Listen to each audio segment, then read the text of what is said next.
Hello, welcome back to another episode of Geeks Around the Mic. I'm your host, Patrick, and with me today, we've actually got a new guest on the show, which we haven't had before, but this is my good friend, Jordan. Hey, Jordan. Hi. Good. Hi, nice to be on the show. Oh, thank you for coming. And but when we start an episode with a new guest, we always ask them, what do they geek on? Like, what do you geek on? Oh, good question. Film, TV, video games. The kind of the trio, the big three. Yeah. Specifically, probably video games. I have video game tattoos. Uncharted. I've got a Uncharted tattoo on my nice. arm. Got a For the Fallout listeners, tattoo. he's showing the what was the quote that from the It's Sic Parvis Magna from the game, which is greatness from small beginnings. But if you put it yeah. into Google Translate, it says so small, so great. So being 5'7" is quite appropriate. Yeah. But I'm hoping to get a sleeve of it eventually. Yeah. But yeah, I've been playing games: PS2, PS1, PS2, PS3. So you're Xbox. a PlayStation fan, yeah. I jumped off on the 360 era because most of my friends had Xbox Live, so it was kind of necessary. But PS4, PS5, stuck there now. But specifically, I would probably say Fallout.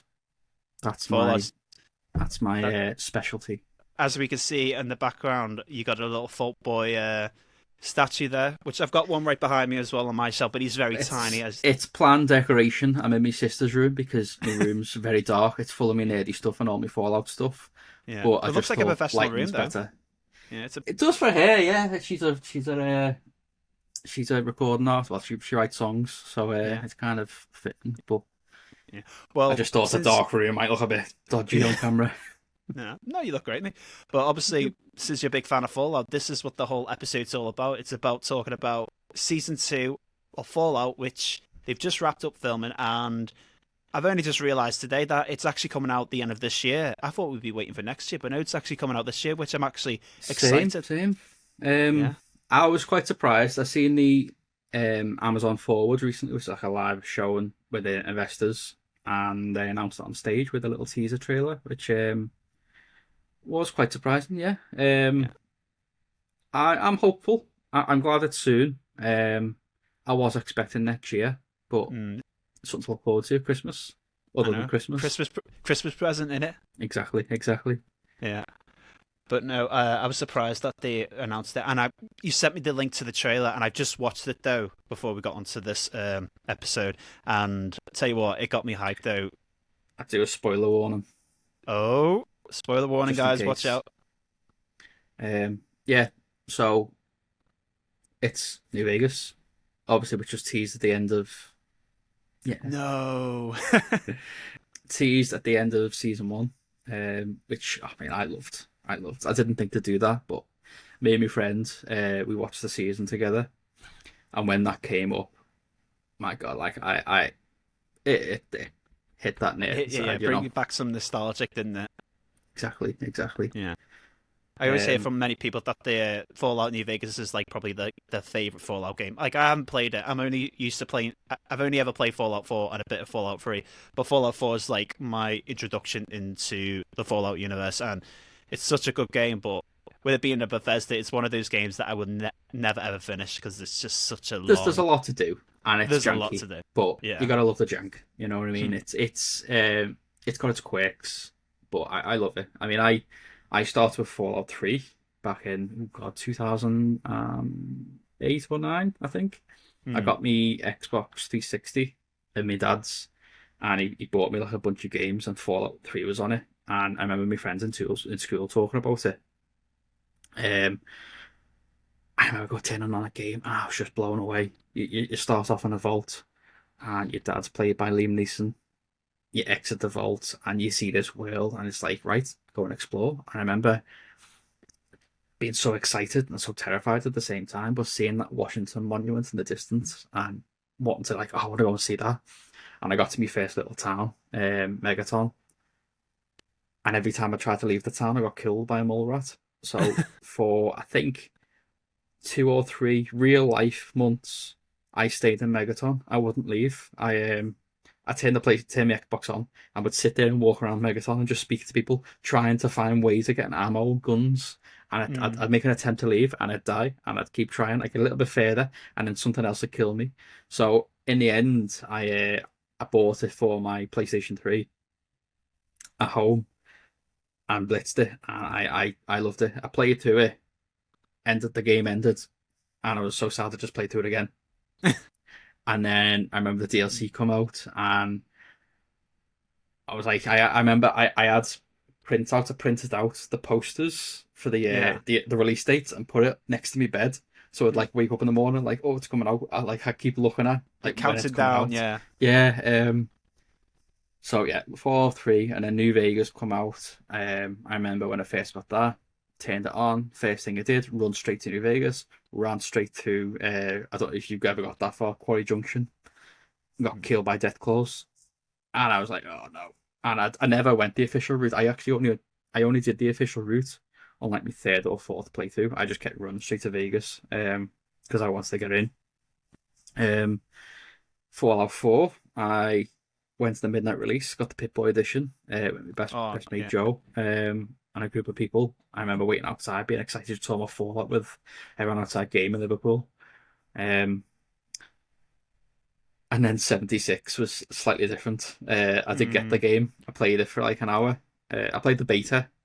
I thought, oh, this is quite good. This is interesting. Played the game for an hour, turned it off, didn't touch it until 2020 in quarantine. Convinced me. I think I bought it. Actually, I bought it for my mate Joe. He just said, let's just play it. Played it. We did like a big tour of the map together. We loved it. He stopped playing. I kept playing, and I have now probably got about 1,200 hours in that game. I play it. 1,200, really? I'm playing it since not every day. I played it quite a bit since. Whenever there's like new content, I'll jump on it for a little bit, and I'll come off it for a while, and then I'll come back. But it's like be constant. You know what I mean? Like constant little kind of comfy game. I know people have Animal Crossing or Sims, but Fallout 76 is my comfort game. Yeah, so that was like your indoor game for when we were all in quarantine.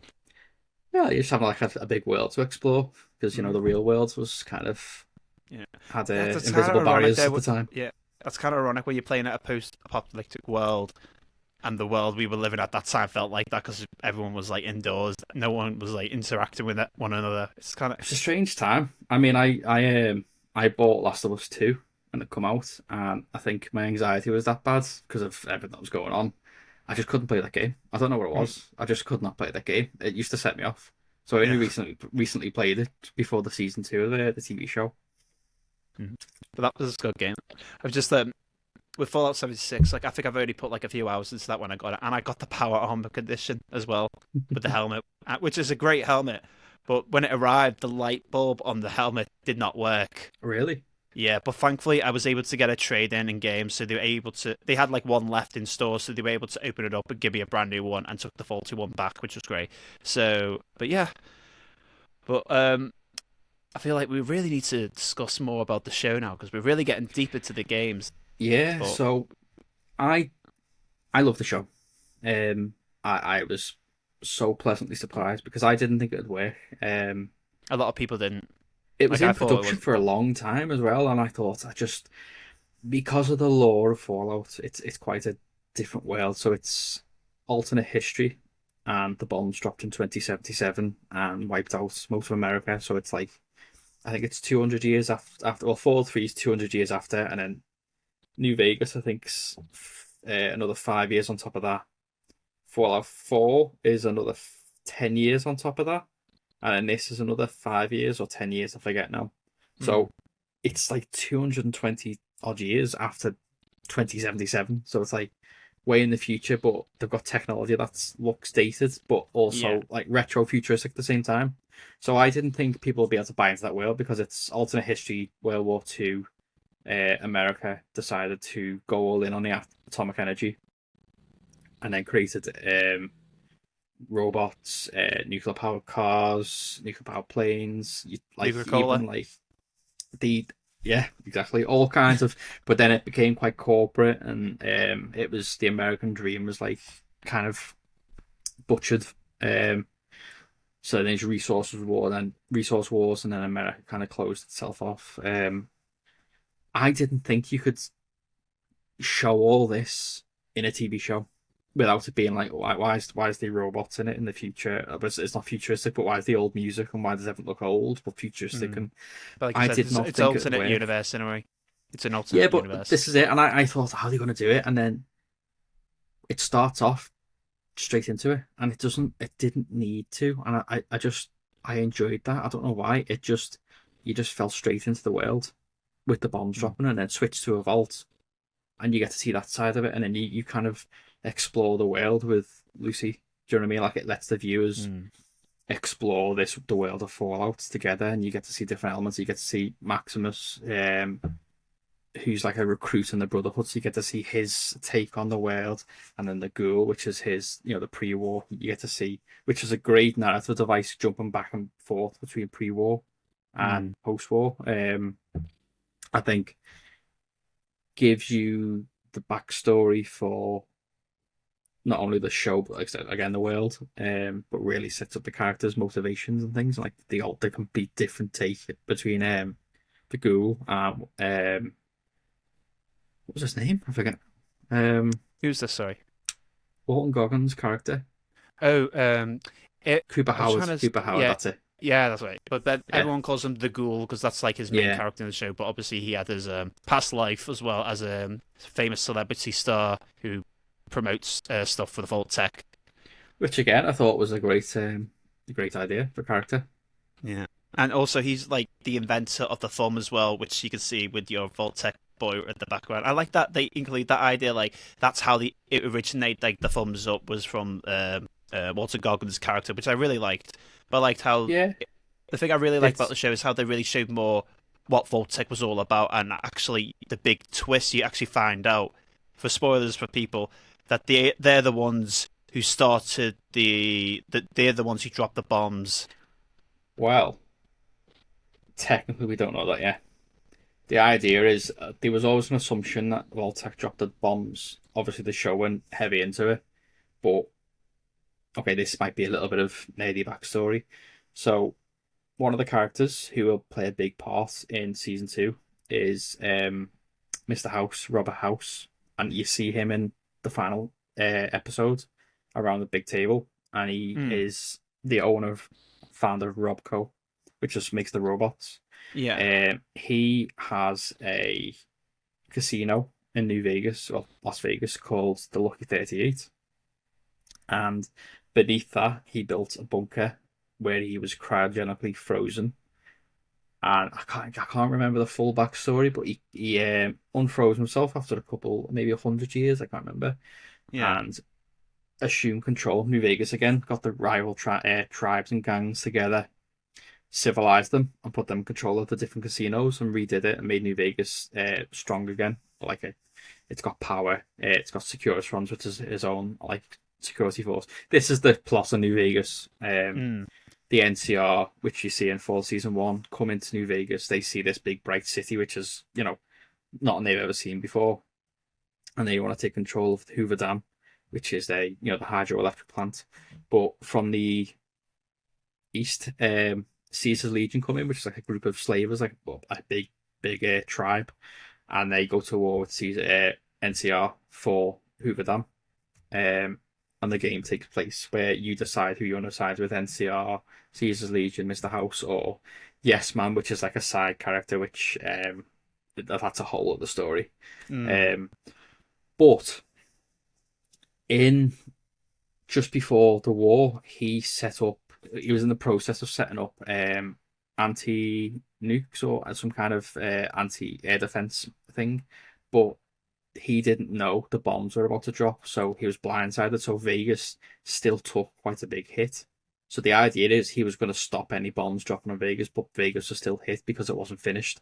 And the platinum chip, which is the kind of the MacGuffin, the kind of the main thing that you chase after in New Vegas, you were a courier sent to collect it.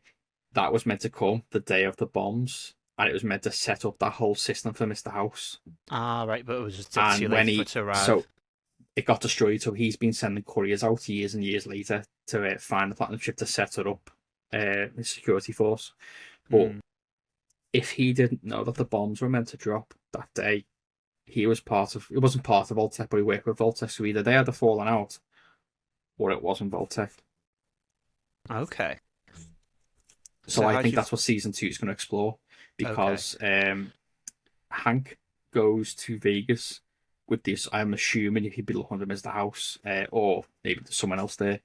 Hmm. But that then, so this is the big issue with season. As much as I love New Vegas, I love that they're going to New Vegas. It's also might cause issues with fans, because season 1 did the perfect thing, as it stayed clear of the games and most of the game's lore. Obviously, there was elements of it, like the numbered vaults and stuff like that. There's a set number of vaults. Yeah. Those locations had to be accurate. There was, I think, Fallout 1 and 2 is set in that area. So they were treading on that lore a bit. They stay clear a lot, but Shady Sands, which is the city that got destroyed, is in Fallout 2, I believe. So destroying that kind of made the slate clean again for them to tell stories on top of that. And it worked, it worked. And then seeing New Vegas at the end destroyed was interesting, because, again, at the end of Fallout New Vegas, you decide how Vegas is, if it's who it's controlled by, and it's left in like a good spot. So seeing it destroyed means whatever choice we made in New Vegas was inconsequential, which might cause issues with fans, because are they going to have to pick an ending to be the lore accurate, the kind of canon ending? So I don't know how that's going to work. If it's kind of, again, glossed over, where it's something happened, you don't know who was in charge, but this event happened, so it doesn't matter who is in charge, so we'll never know. So yeah, I'm just hopeful they don't tread on the fans with this Yeah. season. I don't think they will, because fans love New Vegas, and I think seeing the sign at the end, everyone's excited. But also, the big question I've seen online is, what's the canon ending now? Because Todd Howard, who is the head of Bethesda Game Studios, said to the director, Christopher Nolan, the showrunner, that Oh, his he his did not. brother in it. Is it Christopher Nolan's brother who was the Sorry, executive producer? Jonathan Nolan. Yeah. Jonathan Nolan. Yeah. Um, Because I know it was his brother that was the executive producer, or was he the writer as well for there is writers. I think he's like one of the writers, but he's definitely director, or like director most of the episodes, and he was the showrunner, because he loved Fallout 3. That's why he wanted to do the show. Yeah, well, he did a good job for season 1 though, so I've got Exactly. high hopes for season 2. So this is, obviously, he was told not to tread on the narrative, because they didn't want to canonize any ending for any of the games. But I think they already are, because obviously New Vegas is gonna have to kind of hint towards whoever won. Season 1 did it. I mean, like I say, it's done it with Shady Sands being destroyed. They've already kind of said no matter what happened in the games, it all still ends up fucked. Prydwen, which is the big ship from Fallout 4, is in season 1, which means that any ending that goes against the Brotherhood in Fallout 4 isn't canon, because you destroy the Prydwen. Unless they rebuilt it, it's kind of one of them. And like, are they going to kind of make hints about the Commonwealth, which is the location of Fallout 4, Boston, or Fallout 3? It's fine staying away, but if you bring in New Vegas, you're going to have to start talking about some of the other kind of elements of that. Stories in the games and how that's handled, because I mean, I'm excited for it, but it also could cause issues. And look at The Last of Us, how fans are so dedicated to sticking to the games, which I don't always think is the best thing, but it's kind of it's a scale. You go too far one way, piss off the fans. You go too far the other way. If you go like so heavy into it, like the lore and stuff, you might lose a new audience, because that's you need to make it approachable and kind of digestible for a new audience, and that's what Fallout did. Season 1 did it so well, because it was, I can't remember, I think it's like 3 million, or definitely it was quite a high number. Viewers. Was this day 1? Yeah. Was it 300 million? I can't remember. No, just for the general show, it got such and people who never played Fallout before loved it. So it was a way to bring on new fans, but then that caused the issue of Bethesda had nothing set up for that. I don't know if they didn't have faith in it, but they had no kind of strategy in place to implement it and bring people on board with the games. So when the series come out, they had the next gen version of Fallout 4. I think it was announced or released just after the series, and that was all they had. They had nothing in place to kind of bring new fans in. And I remember 76, which is their most up-to-date Fallout. All they got was the girl's costume, Lucy's costume. I think that was it. That was all you could get. They had no just like kind of quest skins, line. They had none. There was leaked files that they had other plans, like they had the posters for Cooper Howard and everything.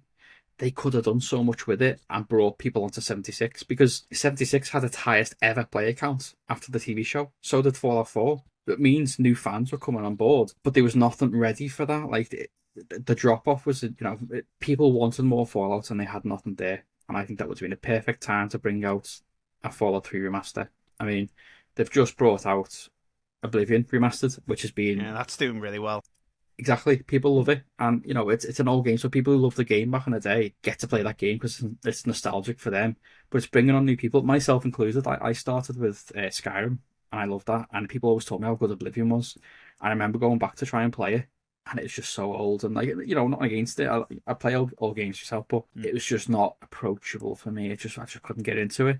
So seeing this, I'm playing it and I love it, and I'm getting to understand why people love it so much, and seeing these new stories, and it's making me want to play Skyrim again. I'm thinking I might go straight into Skyrim once I finish Oblivion. So having a remaster ready, not Fallout 4 because that remaster was terrible. Having a remaster ready for Fallout 3 would bring people on board at the start of like Bethesda's journey with Fallout. Even or doing a remake, like they did for Oblivion, they could remake it as well.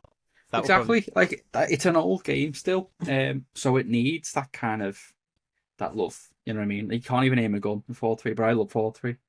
Maybe it's nostalgia, but the story, the kind of bleakness of it is real Fallout to me, which I didn't see in. I'd say New Vegas. People love New Vegas, but I didn't see the kind of Fallout, the post-apocalypticness of New Vegas. Because it's all set in a desert, so it's just like you don't really see that much like ruins like you see in cities and that. It used to annoy me how you'd run into people so often in New Vegas, whereas in 4-3 you'd be walking at the wasteland and there'd be nothing there, and it'd just be like echo and the sound of wind and dust picking up, and you'd pop your Pip-Boy on and you'd listen to some old music and it'd echo through the wasteland, and you'd see something in the distance and be like, oh, what's that? I want to go and see what that is, and you go and explore. And then like you're told to go one way, but you see something, I want to go and see what that is, and then you get lost, and then you go underground, and there's like creatures, and there's all kinds going on, and that was Fallout for me. And if you ever bumped into someone, it was interesting. Whereas New Vegas, because you've seen so many people, it was never like, there was stuff to see, don't get me wrong, but it just didn't hit that way for me. But I think New Vegas is a better game, despite that. The story is so much better, and there's so much more to do, and the DLC I love. 4 was a bit different. I don't know about 4. Yeah, that was my introduction to Fallout, unfortunately. But I enjoy Fallout 4. Like I put like easily over 100 hours into it. But with it being a Bethesda game, there's too much to do. It's like a typical Bethesda game. There's like big game, so many side quests, and you really end up not doing the main story. You just get sidetracked. Like you said, like you're supposed to go in one direction, but then you end up seeing something like, oh, let's go in this direction instead, and you get sidetracked. Which I like about the game. Now, I literally keep going to like a main quest and seeing something in the distance. I'm like, oh, I can't not see what that is now, and I'm not like, it's 2:00 in the morning. I'm like, oh my god, what am I doing? But yeah, I think if they had like a Fallout 3, or a DLC ready for 76 that could tie in with the story or in some capacity, it would bring people on board, because people might want to get a little bit more of that story, and then they'd not want to see the world of 76, or Fallout 3 would have been a perfect start for people, because then they could jump on. I want Fallout 3 remastered soon.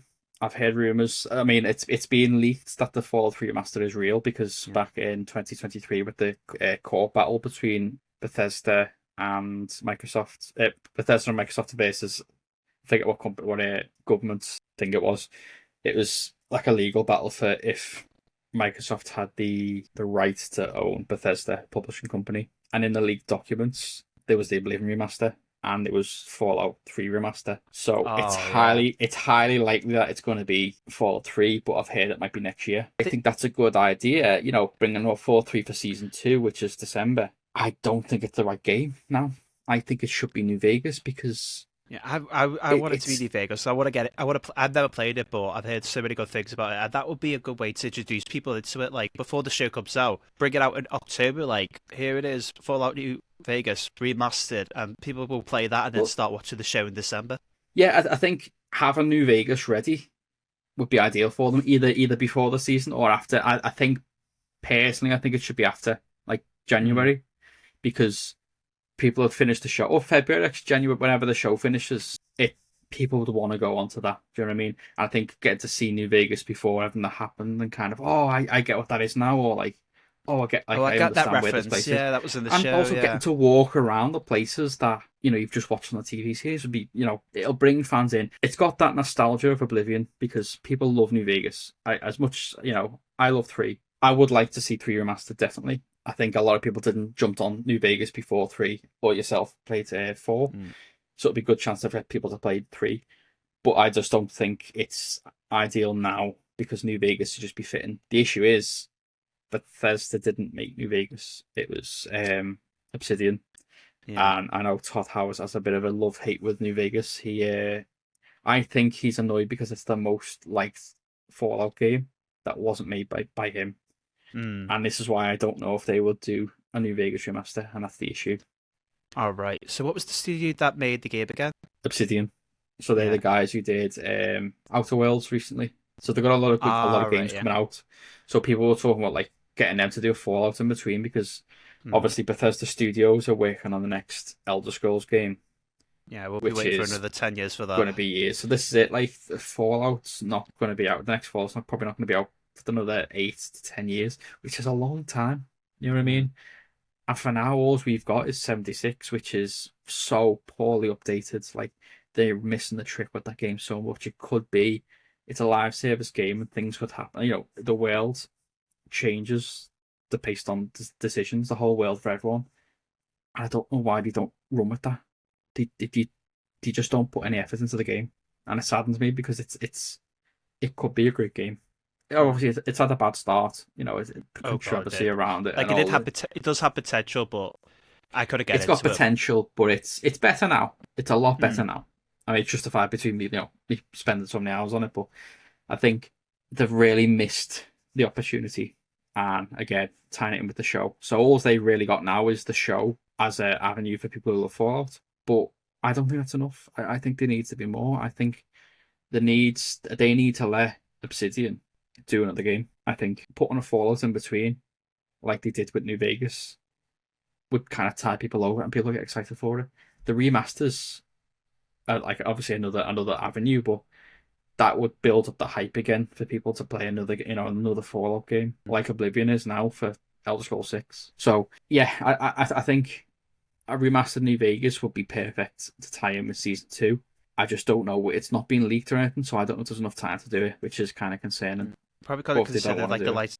You probably got to consider the licenses as well, because I don't know like if Bethesda still holds the rights to New Vegas, even though it's been developed by a different game studio.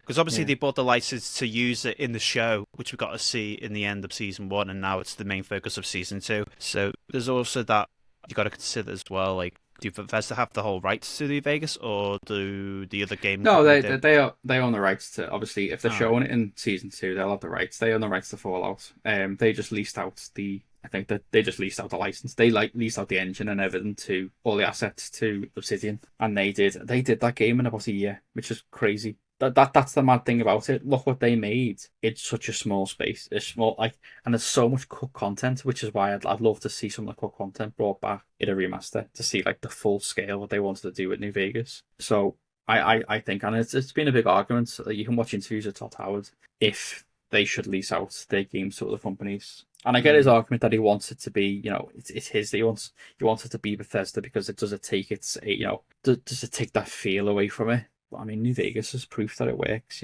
So But you can't trust other companies to like make decent games, even if it's not made by Bethesda. But no, like you never know. Hopefully, we might get an announcement soon for like a remake of 3 of New Vegas.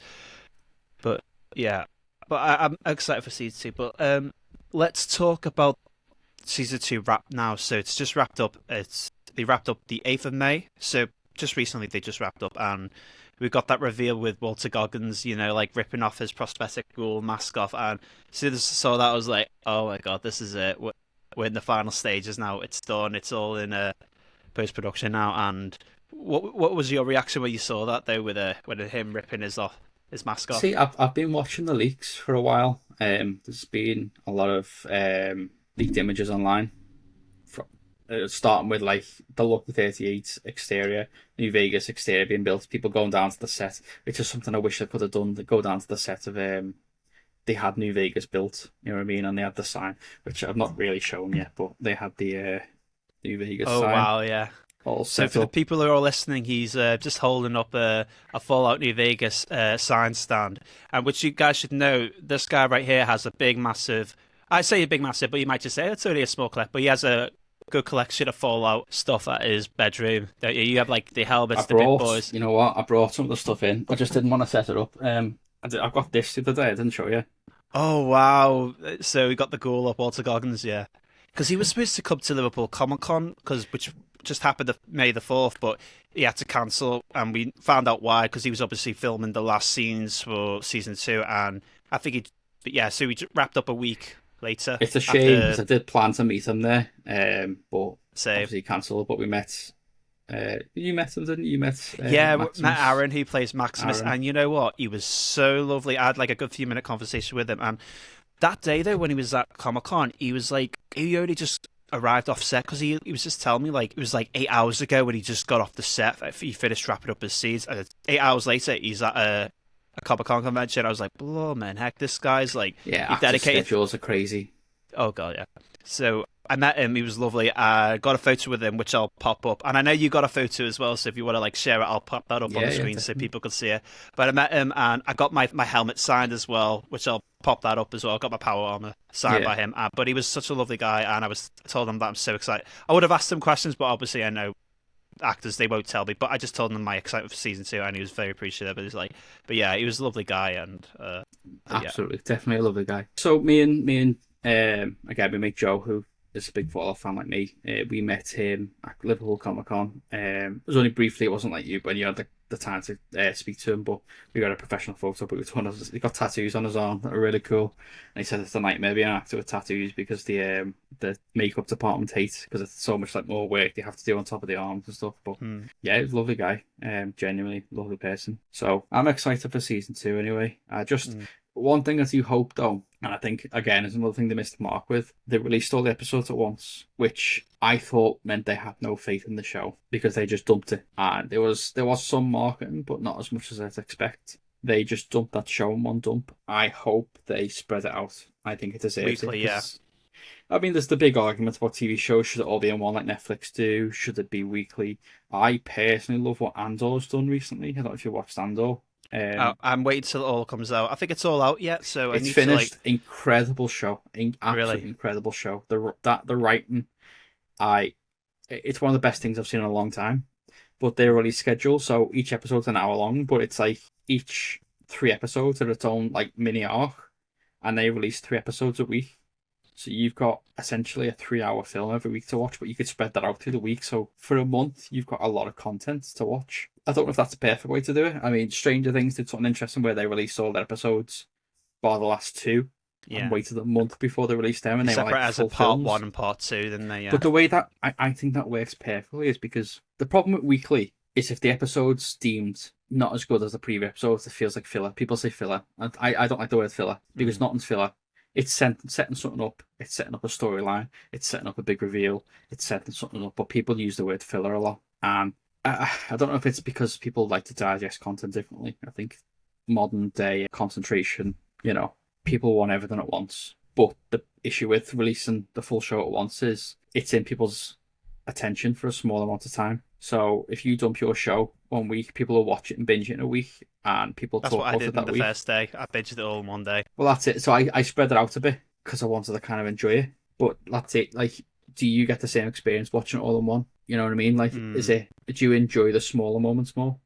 Would you enjoy it more weekly if you got time to talk about it? Because I watch reaction videos online, and I do it for like a lot of shows. I'll watch a show and I'll watch people. This group, Real Rejects, they're called, watch the show online. I think it's the filmmaker in me because I love kind of watching an audience react to content. I don't know what it is. It's like secondhand enjoyment for me. But I think doing it weekly, it's that discussion. People talk about it through the week. People get excited for next week's episode. You watch next week's episode. Oh, it's great. It's good. and then it lasts for a month or 2 months with people talking about it. Whereas if you release it all in one dump, people talking about it for a week, 2, 3, and then that's it, drops off then. So it's a discussion I've had before with people. I don't know the right. Personally, I think Andor's way is the best way.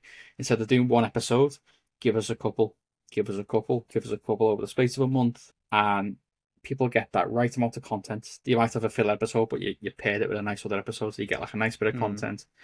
But there's something to look forward to. There's something to talk about when you get to work. The water cooler. People talk about the show they're watching.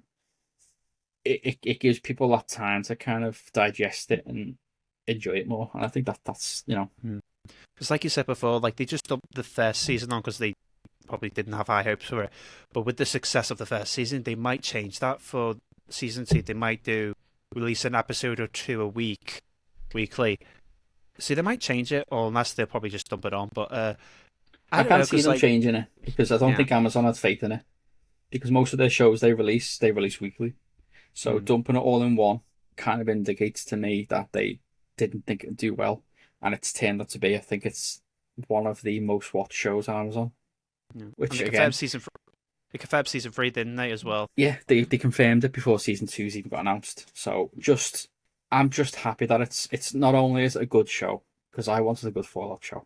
Any Fallout content to me is like gold. I love it, but the fact other people love it as well, and it's so well enjoyed. It just makes me happy. It's just nice to see other people see the world of Fallout and kind of enjoy the content and get their own little piece out of it. You see people going online playing Fallout now because they watch the show, wanting to learn more about the story.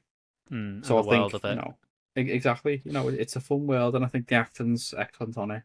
It's funny. It's got that right humor. It's got the gore. It's got the environments, the way they've built so many environments. I think again, like we said before, seeing the New Vegas set, the joy I'd have walking on that set one day. But yeah, I'm excited to see what's next. I just hope Bethesda get off their asses and start doing stuff. But no, it's great to see your reaction to it though. Like you could tell you're just a big fan as well. Just smiling, you talking about it, I'm just like, oh wow.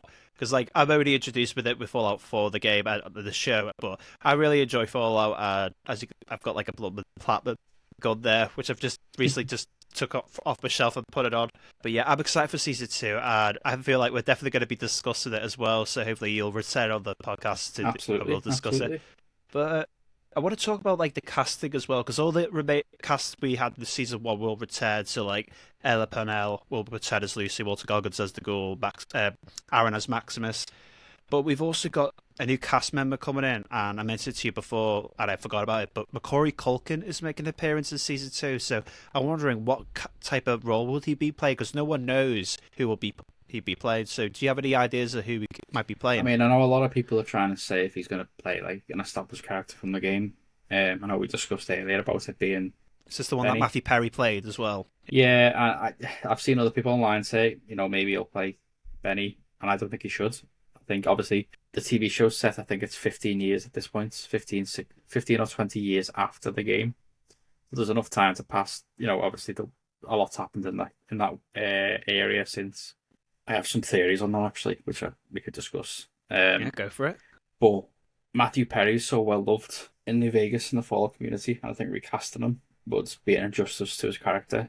And I think a reference would be lovely. Might have like a picture frame of his character, like they when he passed away. So like it'd be like a nice tribute, like a nice nod off in a way. So these people know what the character looked like in the game. They could like get like an artist, like make him look like what he would look like if he was actually in a live action version. But that would probably be a nice nod off to him. I think as long as oh god, no, they'll get like a proper artist to like do something for him. But yeah. But other than that, I don't know who else he could play. As long as they don't again, another person I thought they should recast is Mr. House. People say he could play Mr. House, but I think the actor who played Mr. House in season 1 will be fine. Because people probably forget what he looks like in season 1. Because like I already forgot what he looks like. But you would tell me he was the CEO of was it Robco? Robco, yeah. So he's I remember who's there was the CEO of Robco, which is Mr. House. The CEO of Big Mountain, which is a research facility in the New Vegas DLC. It's like they did like inhumane experiments on people. They were just mad scientists. There was oh god, who else did Repcon, which did space flights and like arms dealers and things like that. There was, oh god, what was the last one? The people who created the super mutants. Oh yeah. The Do you guy who was reckon there they'll was talking introduce that about in it. season 2? Love hinted at it with the season 1. You're seeing a super mutant on a stretcher Oh right, with the because Enclave. oh yeah, but and you also see a Death Claw bones as well. So we'll probably Well, this see. is they've said they're definitely going to be season 2, and there's also leaks. I've seen a leaked Deathclaw costume. Oh Um, nice. Wait, I'll have to send you some costume. of these leaks. Yeah, Oh they're please do, doing yeah, because like CGI and costume. oh right, okay. Because I remember like playing Fallout 4 because that's when I was introduced to Death Claws and they were a nightmare. Because the first time you see one is when you're in the power armor suit and you have the machine gun. That's your first interaction. I was like, oh, they're easy to kill. But if you don't have the suit and a machine gun, they're not Listen, easy to kill. right, Fallout 4 Deathclaws look scary. They're nothing compared to Fallout 3 Deathclaws. Because that thing would just run at you from a distance. You'd hear it run, you'd hear footprints getting faster, and just see this thing, and they look scary as well. And they were a nightmare to kill. Especially in the Um, graphics back in them days. exactly. So I've heard that the Deathclaws are gonna have a big part in New Vegas because again I don't know what it is, but you can see claw marks on the Lucky 38. So they've shot 3 periods. There's pre-war, so they built the set. They shot the pre-war scenes to make it like the flashbacks. They've shot it post-war, which is what it looked like from the games, and they've shot it post-game, which is it's even more destroyed. So something happened. But if you looked on Mm. that teaser trailer, people were trying to figure out triangulate because there's a certain angle that they're looking at New Vegas. People trying to figure out where they're coming from. I still don't fully understand what way they're coming in from because it looks like they're coming in from the east when it should be from the west because they're coming from California. So I Mm. don't know if they've gone round because they do go to there's a location in the game called Novak, which is it's got like a big dinosaur statue. And Yeah, I've seen seen a pictures leak. of that for the game. Yeah. I've seen a leak of the dinosaur statue. They've rebuilt it, so they'd have to. That's down south, so they'd have to come around. So I don't know what way they're coming in from. So they might start that first episode in that location before they arrive to New Vegas, There's a possibly. lot of big things, but one big thing is in the DLC, the last DLC for New Vegas. You go to this area called the Divide, and there's these creatures called the tunnels. That will tunnel under the ground, and one of the main characters there says they'll eventually hit New Vegas, the tunnels. And in the teaser, you can kind of see a canyon, like a big crack in the ground, and there's no crack in the ground in the game other than the bottom of the map, and you wouldn't be able to see New Vegas from that area of the map. So people are speculating that the tunnels might have came in, eventually made it to New Vegas and killed everyone. So that's Hmm. why it's in the state it is now. Or they're kind of using death claws or stuff. I don't know, but Yeah. it's an interesting theory anyway. But no, I'm really excited for season 2 now. Like even just talking about it now because I haven't been like thinking about it too much until they released the rap video for Walter Goggins. But and now we're getting it at the end of the year, which is mad. Like I would have thought it'd been next year, like you thought as well. But no, I'm excited for it, and we're definitely going to be talking about it when they come out, the episodes. I just, like I said to you earlier, I hope it's not rushed. I hope it Hmm. wasn't rushed into production because they wanted to get season 2 out so quick. Because Yeah. it'll do a disservice to the show. Such a When good did show. season 1 But come out again? it actually come out Was last it 2023? year. No, it was last year. Wait, was it last year? Really? Yeah, it was Oh wow, so that was quick. Oh, That they got season 2 out. May. Tell you what, I'm just was May it last May? year. I thought it was like early. I thought it was like in the beginning of the year, but like let's have a look. Season 1 came out in yeah, you were right. It was April last year. It came out. But then look at like the Last of Us that come out in 2022, I believe. Or Yeah, I know. 2023, sorry. 2023. Yeah, And that was January, I think. yeah, that was the beginning of the year, and now they confirmed that season 3 is not being filmed now until next year, so it's 2027. We're going to be waiting for it, and the last episode comes out next week, and then it's going to leave in a cliffhanger. And if you play the games, then you know what the cliffhanger's going to be, and people are not going to be happy, and there's going to be a big controversy over it. So There always Oh. is. People always have there's something always to moan there about. always is, but hopefully Oh. this show doesn't have a controversy. Hopefully they do it right and make the fans happy as well. Like I'm definitely excited for it, and I hope it goes well for you as well because we know that you're definitely a big, massive Fallout fan. So hopefully season 2 goes well for you. I'm optimistic. I'm optimistic. I trust Jonathan Nolan. I trust the writers because they're fans of the games. I trust the crew. I think the actors did a fantastic job. Oh, they did. I just can't wait now. Christmas Same. can't come soon enough. Yeah, and that's our Christmas gift for December as well. But I think that's everything we got to talk about for for our hopes for season 2, and also Yeah. talking about the games as well. You're going into the whole history of it with me as well. Like I've learned a lot in this I'll episode. be here all day. I could tell you all kinds, but unfortunately, no one to watch. So Yeah, but no, I'm really intrigued now. Like, I know you recommend me to play Fallout 3, which I have played, but it's just like it took a while for me to get into. I've only just got out of the vault and done a few missions, and I haven't touched it since. But if they did a he's remake, missed I'll probably some of the best key points of the game. I've been on him for ages, and he still Yeah. won't touch it. Well, hopefully they re-release it at like a remaster or remake, and then I'll definitely get back into it. But for now, I will end the episode there. But you're definitely going to be returning. I know that. So we're definitely going to be talking about season 2 when it comes, and I'm going to Happy be to excited. come back. Yeah. So we're going to see your hear your thoughts about it as well, and also hopefully positive thoughts as well. Might have a bit I of do some hope. I criticism. do hope. Yeah, we can only hope. But cheers for coming on, though, Jordan. It was Thank you great so having much you for on. having me. It's great to talk about Fallout. This isn't the last time we will see Jordan, guys. So he will return. So, but yeah, if you like Jordan, and give a like and comment down below. Like, bring him back on. He's a big, massive Fallout fan. We want him back on. Bring him on. But yeah. But yeah, if you liked our episode, then please give it a like. And if you're a listener as well on Spotify, then please give us a follow and subscribe on to the YouTube channel as well. Yeah, that is us for now. But thank you for watching, and we shall see you for the next episode. And we shall see you in the future as well, Jordan. Thank you. See you soon. Yeah, Pleasure take care, to guys. be on. Bye now. See you now.